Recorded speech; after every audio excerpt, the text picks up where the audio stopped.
Welcome back.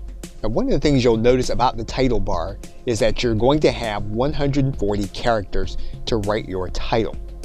Now, you'll want this title to be keyword rich and indicative of individuals finding you through Google search.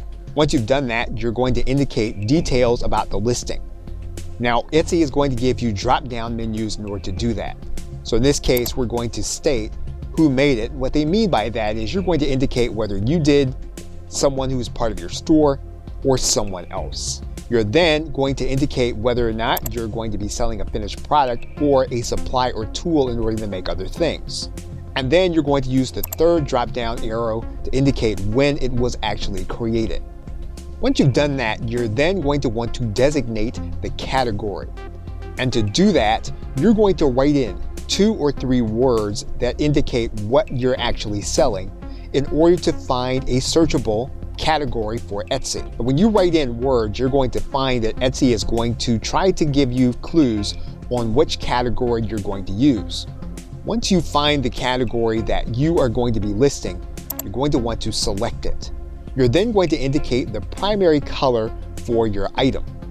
In this case, this is going to be optional, so you can use this drop-down menu in order to indicate the color. You can also indicate a secondary color. What you're then going to do is you're going to indicate what happens when your listing expires.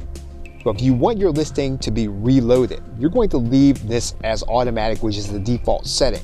That means then that if your item doesn't sell within the time period, it will automatically be relisted. If you want to determine if that item is going to be relisted, should it not sell, you can make this a manual process. You're then going to indicate whether you are selling a physical or digital item. What you can then do is you can select digital if you're selling a digital item. You're then going to want to write a keyword-rich description of your product. Now, you're going to want to make sure that it's keyword-rich so that individuals searching on Google or their favorite search engine, they will be able to find your item in organic search. So you want to make this description as long as you need it to be. Now, for the sake of this video, we are just going to use one sentence in our description. Your description, of course, would be much longer. What you can then do is you can click this link. You'll then be able to see how your listing is going to look when it's placed on the Google search engine. And you'll see that listing here. Now, we're going to stop the video here, and we're going to pick it up from this point when we start to discuss production partners. Okay, so with that, thanks, and I will see you in another video.